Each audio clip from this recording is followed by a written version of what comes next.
Hi hello everyone. ఈరోజు నా ఛానల్లో అయితే మటన్ మామిడికాయ కర్రీ ఏ రకంగా చేయాలో నేనైతే చేసి చూపించాను. మీరు కూడా ట్రై చేయండి, టేస్ట్ అయితే చాలా బాగుంటుంది.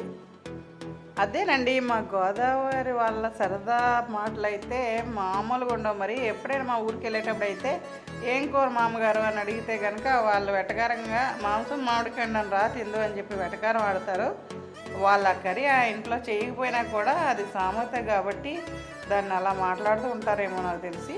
అందుకని మాంసం మామిడికాయ మీ అందరి కోసం నా ఛానల్లో అయితే కుకింగ్ చేసి ఫుల్ వీడియో అయితే పెట్టేశాను. మీరు అందరూ తప్పకుండా చూడండి. మాంసం మామిడికాయ కర్రీ మీరు కూడా ట్రై చేయండి, టేస్ట్ అయితే చాలా బాగుంటుంది. ఈ కర్రీ కోసం అయితే నేను ఒక ½ కిలో మటన్ తీసుకున్నానండి. ఆ మటన్కి ఒక మామిడికాయ మాత్రమే వేశాను. మరీ ఎక్కువ పుల్లగా ఉన్నా కూడా టేస్ట్ అయితే మారిపోతుంది కదా. పులుపు ఇష్టం లేని వాళ్ళు కొంచెం తక్కువ వేసుకుంటేనే బాగుంటుంది.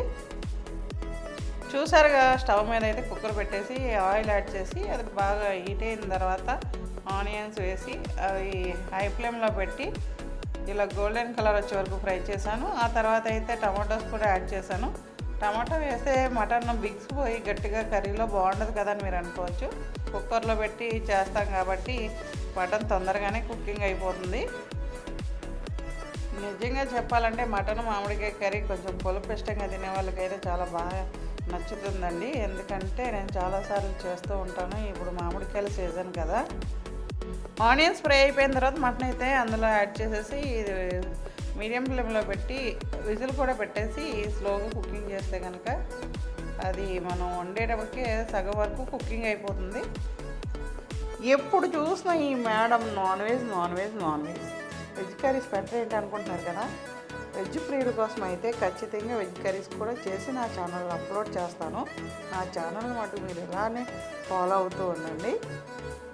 ఎక్కువ శాతం కుకింగ్ వీడియోస్ అనేటప్పటికి లేడీస్ మాత్రమే చూస్తాం కదా. జెంట్స్కి అయితే నేను చెప్పబోయే మెసేజ్ అయితే వెళ్ళడానికి మీరు హెల్ప్ చేయాలి. నాకైతే ఏంటి ఆ మెసేజ్ అని అనుకుంటున్నారు కదా. అదేనండి, ఇప్పుడు 10th అదే రకంగా ఇంటర్ ఎగ్జామ్స్ జరుగుతున్నాయి కదా. ప్రజెంట్ అయితే ఇంటర్ ఎగ్జామ్స్ స్టార్ట్ అయినాయి. మీ అన్నయ్య వాళ్ళకి కానీ తమ్ముడు వాళ్ళకి కానీ అదే రకంగా మీ పేరెంట్స్కి కానీ మీ హస్బెండ్కి కానీ ఎవరైనా అమ్మాయిలు కానీ అబ్బాయిలు కానీ ఎగ్జామ్స్ కోసం రోడ్డు మీద వెయిట్ చేస్తే లిఫ్ట్ అడిగితే మాత్రం దయచేసి లిఫ్ట్ ఇవ్వమని చెప్పండి. వాళ్ళు కాలేజ్ ఎగ్జామ్కి ఇన్ టైంలో వెళ్తే బాగుంటుంది కదా. కొన్ని ఏరియాల్లో అయితే బస్సు అవైలబిలిటీ కూడా లేదండి. ట్రాన్స్పోర్ట్ అనేది చాలా కష్టం. పాపం ఎక్కడెక్కడ నుండో వచ్చి ఎగ్జామ్ రాసి వెళ్తూ ఉంటారు. కాబట్టి వాళ్ళకి ఈ ఎగ్జామ్స్ జరిగిన నాళ్ళు కొద్దిగా లిఫ్ట్ ఇస్తే ప్రాబ్లం ఏమీ లేదు. మనం మంచి చేస్తే దేవుడు మనకి తప్పకుండా మంచిగా చేస్తాడు ఎప్పుడైనా కానీ. చూసారుగా ఫ్రెండ్స్, మటన్ అయితే కొంతవరకు కుక్ అయినట్లే. ఆనియన్స్ ఫ్రై అయిన తర్వాత మటన్ యాడ్ చేసి నేనైతే విజిల్ పెట్టి మీడియం ఫ్లేమ్లో కుకింగ్ చేశాను. అదైతే చాలా వరకు కుకింగ్ అయిపోయినట్లే. విజిల్ తీసేసి ప్రెజర్ పోయిన తర్వాత మూత అయితే ఓపెన్ చేసేసి అందులో కారం సాల్ట్ వేసి ఒక 2 minutes వరకు ఫ్రై చేయాలి. మటన్ కర్రీలో మామిడికాయ మట్టుకు తొందరగా వేయకూడదు. అది ఒక 10 minutesలో అయిపోయి మనం స్టవ్ ఆఫ్ చేసేస్తామన్న సమయానికైతే మామిడికాయలు అందులో వేసి 10 minutes వరకు మీడియం ఫ్లేమ్లో కుకింగ్ చేస్తే టేస్ట్ చాలా బాగుంటుంది. ఒక్కసారి ట్రై చేయండి, నేను చెప్పడం కాదు కానీ మీరైతే ట్రై చేయండి. టేస్ట్ ఎలా వచ్చిందో కూడా నాకు కామెంట్ రూపంలో తెలియపరచండి. మీరు నా కుకింగ్ వీడియోస్ చూసేటప్పుడు మీరు ఒకటి గమనించారో లేదో కానీ నేను ఎప్పుడు ఏ కర్రీ చేసినా కూడా మసాలాలు మటుకు ఆనియన్స్తో పాటే వేసి ఫ్రై చేస్తూ ఉంటాను. కొంతమంది అయితే సగం వరకు కుకింగ్ అయిన తర్వాత మసాలా కర్రీలో యాడ్ చేస్తూ ఉంటారు. నాకైతే అలా చేసిన కర్రీ అసలు ఇష్టం ఉండదు. ఎందుకంటే మసాలా ఫ్లేవర్ అందులో మనకి తెలుస్తూ ఉందనుకోండి, అదేదో పచ్చివాసనలా అనిపిస్తుంది నాకైతే. నేను చేసిన స్టైల్లో మీరు కర్రీ ఒకసారి ట్రై చేసి చూడండి. మీరు చేసిన దానికి నేను చేసిన కర్రీకి డిఫరెన్స్ ఖచ్చితంగా తెలుస్తుంది మీకు. చూసారుగా ఫ్రెండ్స్, కుక్కర్ అయితే విజిల్ పెట్టేసి ఒక 4 విజిల్స్ వచ్చాక ప్రెజర్ పోయాక మూత అయితే తీసి పక్కన పెట్టాను.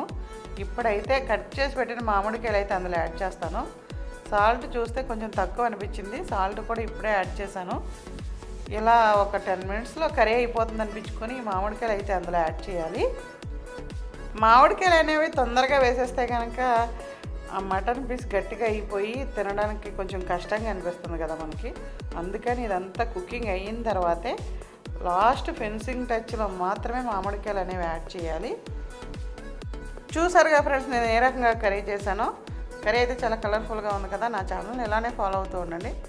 అదే రకంగా వీడియో చూసిన వాళ్ళు చిన్న లైక్ చేయండి. నా ఛానల్ సబ్స్క్రైబ్ చేయకపోతే కనుక ఇప్పటి వరకు సబ్స్క్రైబ్ చేసి అలాగే మీ ఫ్రెండ్స్ అండ్ ఫ్యామిలీ మెంబర్కి షేర్ చేయండి. నేను వండిన కర్రీస్లో ఏమైనా లోపాలన్నా కూడా కామెంట్ రూపంలో తెలియపరచండి. మటన్ కర్రీలో అనేక రకాల మసాలాలు అయితే ఇవి అవసరం లేదు. ఓన్లీ లవంగాలు, దాల్చిన చెక్క, అదే రకంగా 2 అయితే యాలక్కాయలు, ధనియాలు, జీలకర్ర ఇవి మాత్రమే వేస్తూ ఉంటాను నేను. మీరు కూడా అదే వేయండి, ఖచ్చితంగా టేస్ట్ బాగుంటుంది. నా ఛానల్ నచ్చితే కనుక మీరు లైక్ చేసి షేర్ చేసి సబ్స్క్రైబ్ చేయండి. ఇలానే నా ఛానల్లో మంచి మంచి నాన్ వెజ్ కర్రీస్ అయితే పెడుతూ ఉంటాను.